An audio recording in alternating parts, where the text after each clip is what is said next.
দেখে শুনে বাথরুমে যাবেন, বিশেষ করে রাতে, না হলে এই গৃহবধূর মতো চরম ভয়ঙ্কর পরিস্থিতি যে কারোর সঙ্গেই হতে পারে। ঘটনাটি খুলে বলি এবার। রাত 1টা বাজতে 15 মিনিট বাকি, একদম নিশুতি রাত। তবে রাত নিশুতি হলেও ওই দিন গ্রামে অনেক রাত অবধি হরিনাম সংকীর্তন হচ্ছিল, তাই তখনও গ্রামের লোকজন সবাই ঘুমননি। ঘাটাল থানার কামদেবপুরের বছর 35-এর ওই গৃহবধূ হরিবাসর থেকে ফিরে ঘুমোতে যাবেন বলে বাথরুমে গিয়েছেন।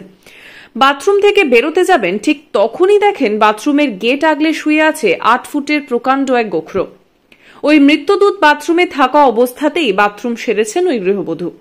ভালো করে খেয়াল করে বাথরুম যাননি, তাই প্রকাণ্ড ওই সাপটি যে ওই বাথরুমেই ঘাপটি মেরে বসেছিল সেটা তিনি খেয়াল করেননি। চরমতম আতঙ্কে হতে পারত হার্টফেল, সেই সাথে ছবল দিতেও পারত ওই মৃত্যুদূত। কিন্তু ছুটে কোনো রকমে বেরিয়ে এসে ওই গৃহবধূ প্রাণ ভয়ে চিৎকার শুরু করেন। হরিবাসরের কারণে গ্রামের লোকজন অনেকেই জেগে তখনও ছুটে আসেন ওই গৃহবধূর বাড়িতে। প্রকাণ্ড ওই সাপের কাছে ভয়ে কেউ ঘেঁষতে পারেননি। অত রাতেই খবর যায় বন দপ্তরে। ওয়াইল্ড লাইফ রিকভারি টিমের সদস্য মলয় ঘোষ রাত 1:30 নাগাদ কামদেবপুরে আসেন, উদ্ধার করেন সাপটিকে।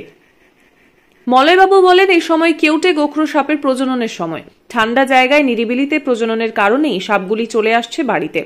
সাপের উৎপাত খুব স্বাভাবিক এই সময়। সাপের উপদ্রব হয়তো এই ঋতুতে স্বাভাবিক, কিন্তু সচেতন না হলে বিপদ যে পদে পদে।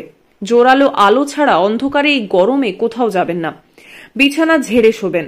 আর স্নেক বাইট হলে কি করবেন কি করবেন না সেই সচেতনতাও থাকছে প্রতিবারের মতো। ব্যুরো রিপোর্ট, আমি সংহিতা শিরোমণি, স্থানীয় সংবাদ। মানে আমি রাত্রিবেলা প্রায় 1:45-র সময় বাথরুমে গেছিলাম। সেই সময় বাথরুম বন্ধ করতে গিয়ে ছিটকে নিতে গিয়ে দেখি একটা সাপ পুরো কোণার মধ্যে মানে পিস পাঠিয়ে রয়েছে। তো সেই সময় আমি বেরিয়ে আসি, চটপট যতটা সম্ভব তাড়াতাড়ি হয় আমি বেরিয়ে আসি এবং পাশের বাড়ির সবাইকে খবর টবর দেওয়া হয়। ওনারাই ফোন টোন করে বন দপ্তরের একজন ব্যক্তিকে ডাকা হয় এবং উনি মানে যতটা শীঘ্র সম্ভব এসে আমাদের এখান থেকে সাপটাকে রেস্কিউ করে। ঠিক আছে, ভিডিও কল কর, ভিডিও কল। ও কেমন করছে লাইভটা দেখাও না। হ্যাঁ ভিডিও কল কর, ভালো করে করলে ভিডিও কল কর। मैंने प्यार किया तो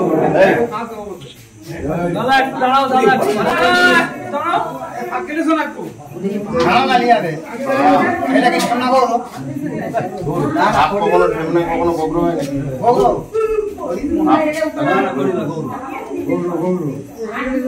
সাউস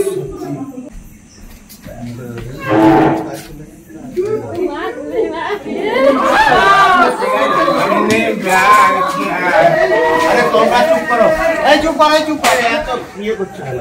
ছবিটা ধরে, ছবিটা ধরে। আমার হাতে সাপ তো ওটা ধরে নিয়ে কত ভয় করছে না, দেখতে ধরে আছে তো ছুঁয়ে দেখতে পারি না না কাউকে সাপ আমি তো সম্বন্ধে কিছু সচেতনতা বার্তা আমাদের অফিসিয়াল পাগল লোক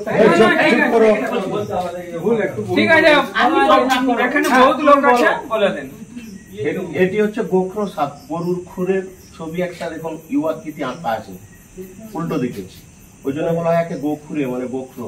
আচ্ছা ঠিক আছে। সাপে কাটলে কি করবেন? আমি তো রাত্রি 1টার সময় বললেই চলে এলাম তোমাদের বিপদ উদ্ধার করতে। তোমরা কি করবে? সাপে কাটলে আমার আইডিয়া হিসেবে হসপিটাল নিয়ে যাওয়া দরকার। না, এখানে তো অনেক মানুষ আছে। সাপে কাটলে 3টে করণীয়। নাম্বার 1, 100 মিনিটের মধ্যে নিয়ারেস্ট ব্লক স্বাস্থ্য কেন্দ্র। আমি যে গ্রামটি রেস্কিউ করছি এই গ্রামটির নাম হচ্ছে কামদেবপুর। এখানে নিয়ারেস্ট ব্লক স্বাস্থ্য কেন্দ্র বিরসিং। এসব কাটলে 100 মিনিটের মধ্যে যেতে হবে নিয়ারেস্ট ব্লক স্বাস্থ্য কেন্দ্র হিসাবে বিরসিং হসপিটাল। দ্বিতীয়ত, সাপে কাটলে ক্ষতস্থানের এগিয়ে কখনো বাঁধন নেবেন না। মানে যে স্থানে সাপ কাটবে তার এগিয়ে কখনো বাঁধন নেওয়া চলবে না। যদি বাঁধন দেন আর সেই সাপটি যদি রেসাল ভাইপার অর্থাৎ চন্দ্রগড়া সাপ কেটে থাকে তাহলে কিন্তু অঙ্গহানি হবে, মানে অঙ্গটা পচে যাবে, রক্ত পচে যাবে, অঙ্গহানি হবে। তৃতীয়ত সাপে কাটলে কখনো ওঝার কাছে যাবেন না। ওঝা কি করে, ওঝা আমাদের বিভিন্ন রকম বুজরুকি দেখিয়ে ওই 100 মিনিট সময়টা কেড়ে নেয়। তারপরে যখন বলে যে আমি পারবো না, তোমরা হসপিটালে যাও, ডাক্তার কি বলে টাইমই সোভা। মানে এই দিন 5-7 আগে পুরসুরি গ্রামের এক ব্যক্তিকে সাপে কেটেছিল, ওঝার কাছ থেকে এলো, সে কিন্তু মারা গেল। হ্যাঁ, সেই জন্যই বলে যাচ্ছি এত রাত্রেও এসে আমরা মানুষকে বিপদ থেকে উদ্ধার করি, কিন্তু মানুষ কি করে জানো কি, ওই সাপে কাটলে ওঝার কাছে যেয়ে হতে হবে। অতএব এই 3টে জিনিস মনে রাখবেন। আর একটা জিনিস, সেটা হচ্ছে সাপের কাছে কখনো যাবেন না। এখন এদের মিটিং সময়, মানে মিলনের সময়, এদের মিলন হবে। দুটো আছে 100%, নাহলে আসবে না। এটি হচ্ছে মেয়ে, আমি মেয়েটিকে ধরেছি, পুরুষটিকে পাইনি। এ থাকবেই জোড়া, কারণ হচ্ছে এদের মিলনের সময়। এদের ঠিক বর্ষার আগেটাই ডিম ফুটে বাচ্চা হয়, এদের ডিম হয়। আমি ধরলাম মেয়েটিকে, এখনো পুরুষটি আছে। একটা থলে দিন। কোথায় থাকবে সেটা আপনি বলতে পারবেন না। কি করে বলবে? দড়ি এই মুখটা বেঁধে নিবে।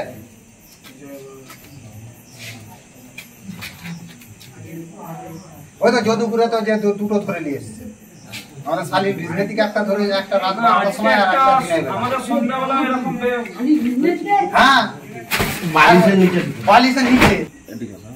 আমি প্রায় রাত্রি 1:20 ফোন পেয়েছি। আমি 1:40 চলে এসেছি এবং সাপটি রেস্কিউ করলাম, যেটি খুবই ভয়ানক গোগ্র সাপ। আমি এটিকে রেস্কিউ করে নিয়ে যাচ্ছি, একে কালকে আমরা জঙ্গলে রিলিজ করে দেব। ধন্যবাদ। নমস্কার, আমি সংহিতা শিরোমণি। ঘাটাল মহকুমার সমস্ত খবর সঙ্গে সঙ্গে পেতে হলে আমাদের স্থানীয় সংবাদের ইউটিউব চ্যানেলটি সাবস্ক্রাইব করুন এবং ফেসবুক পেজটি লাইক করুন।